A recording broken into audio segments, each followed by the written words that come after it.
Hello बच्चों, चलिए प्रश्न को पढ़ते हैं। उत्क्रमणीय अभिक्रिया N2 प्लस 3H2 मिलकर क्या दे रहे हैं 2NH3 अर्थात अमोनिया के 2 मोल दे रहे हैं। तो ऊष्मा के लिए साम्य अग्र दिशा में विस्थापित होगा। देखिए बच्चों, हमें यहाँ पे 4 विकल्प दिए, हमें क्या करना है, सही विकल्प का चुनाव करना है। चलिए बच्चों देखते हैं मुख्य अवधारणा। मुख्य अवधारणा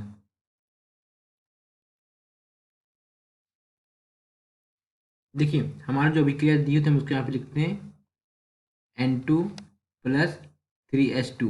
ये मिलके हमें क्या देंगे, ये मिलके हमें दे रहे हैं अमोनिया के 2 मोल 2NH3 प्लस इसमें होता क्या है बच्चों, 22,400 कैलोरी की ऊष्मा निकलती है। क्या निकलती है, 22,400 कैलोरी की यहाँ पे ऊष्मा निकलती है। और ये अर्थात जब ऊष्मा निकल रही है, ऐसी अभिक्रिया जिसमें उत्पाद बनने के साथ साथ क्या निकलती है, ऊष्मा निकलती है। तो ऐसी अभिक्रिया को क्या कहते हैं, ऐसी अभिक्रिया को हम कहते हैं ऊष्मा क्षेपी अभिक्रिया। क्या कहते हैं, ऊष्मा क्षेपी अभिक्रिया, ऊष्मा क्षेपी अभिक्रिया। अब देखिए, अब जो हम यहाँ पे डिस्कस करेंगे वो किसके अनुसार करेंगे, लाशा तेलिए के नियमानुसार। यहाँ पे लिखते हैं, देखते हैं, लाशा लाशा तेलिए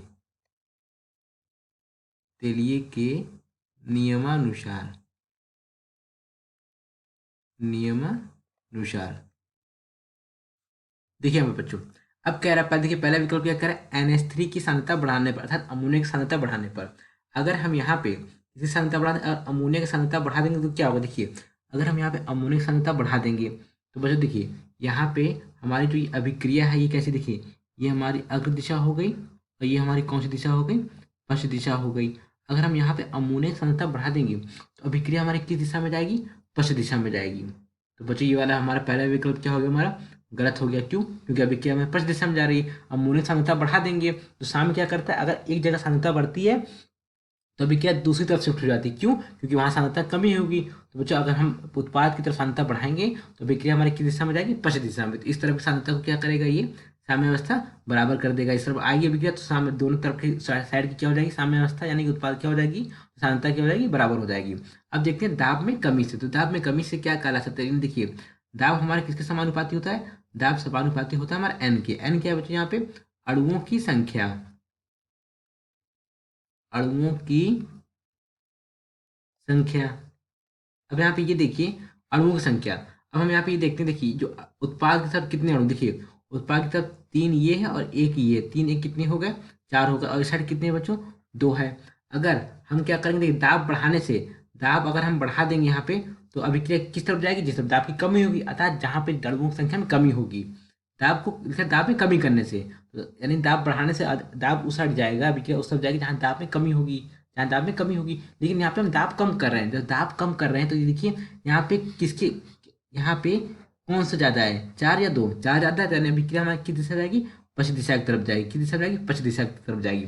तो बच्चों ये वाला विकल्प भी हमारा क्या हो गया, गलत हो गया। अब हम देखते हैं तीसरा विकल्प। तीसरा विकल्प क्या कह रहा है, N2 और H2 की सांद्रता की कमी से। अगर बच्चों यहाँ पे इनकी उत्पाद अभिकारक की सांद्रता ही कम कर देंगे तो हमारा बच्चों अभिक्रिया किस दिशा में, अभिक्रिया हमारा क्या नहीं, अमोनिया कम बनेगा।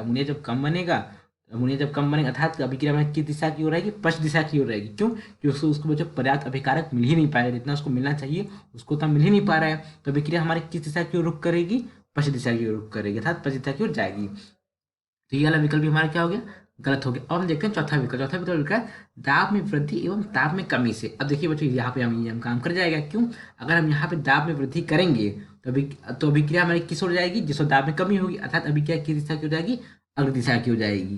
क्यों, क्योंकि अणु की संख्या में कहाँ कमी है बच्चों, देखिए अणु की संख्या में कमी है हमारे उत्पाद की तरफ, तो अभिक्रिया हमारी किस दिशा जाएगी, अग्र दिशा की तरफ जाएगी। ये तो क्या, दाब में कमी से। अब देखते हैं ताप में कमी से। ताप में कमी से क्या होगा, अगर हम यहाँ पे क्या करें, ताप को ताप को अगर हम यहाँ बढ़ा देंगे तो होगा क्या, देखिए ताप को बढ़ाने से हमारे यहाँ पे ऊष्मा, ये जो ऊष्मा निकले ना, ऊष्मा अधिक निकलेगी, क्योंकि ऊष्मा छिपी अभिक्रिया है। तो ऊष्मा अधिक निकलेगी तथा उत्पाद हमारा कम बनेगा। उत्पाद हमारा क्या बनेगा, अर्थात अमोनिया हमारा क्या बनेगा, कम बनेगा। जब अमोनिया कम बनेगा तो ऐसे में तो बच्चों को, ऐसे में ताप बढ़ाने से कोई फायदा नहीं। क्यों, क्योंकि हमारा उत्पाद ही कम बना, ऊष्मा निकली जा रही है। तो हमें यहाँ पे क्या करना पड़ेगा, हमें यहाँ पे ताप को कम रखना पड़ेगा। ताप को कम करने से होगा क्या, अमोनिया अमोनिया हमारा अधिक बनेगा और ऊष्मा क्या होगी, ऊष्मा हमारी कम निकलेगी, ऊष्मा का मान, ऊष्मा जो निकल रही थी कम, वो ऊष्मा हमारी कम निकलेगी। तो इससे होगा क्या कि अभिक्रिया हमारी किस दिशा की ओर जाएगी, अग्र दिशा की ओर जाएगी। अर्थात ये जो दोनों सिचुएशन है, यानी कि दाब बढ़ाने पर और ताप बढ़ाने पर क्या होगा, यानी कि दाब बढ़ाने पर अभिक्रिया की दिशा की ओर जाएगी, अग्र दिशा की ओर जाएगी। किस दिशा की ओर जाएगी, अग्र दिशा की ओर जाएगी, अग्र दिशा की ओर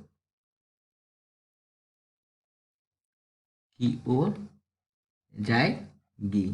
साम्यावस्था ना बच्चों, वो साम्यावस्था है ना, उसको बच्चों, उसको उस इस जो अभिक्रिया है हमारे, इसको क्या बोलते हैं, इसको बोलते हैं हम हैबर प्रक्रम। क्या बोलते हैं बच्चों, हैबर प्रक्रम विधि। इस विधि से हम क्या करते हैं, औद्योगिक उत्पादन में अमोनिया का निर्माण करते हैं, बड़े लार्ज स्केल पे, यानी बड़े उत्पादन में इसका हम निर्माण करते हैं अमोनिया का। हैबर प्रक्रम विधि कहते हैं इसको।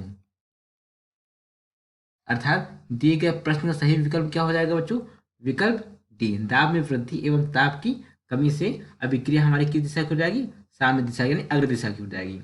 आशा करते हैं आपको समझ आया होगा। धन्यवाद।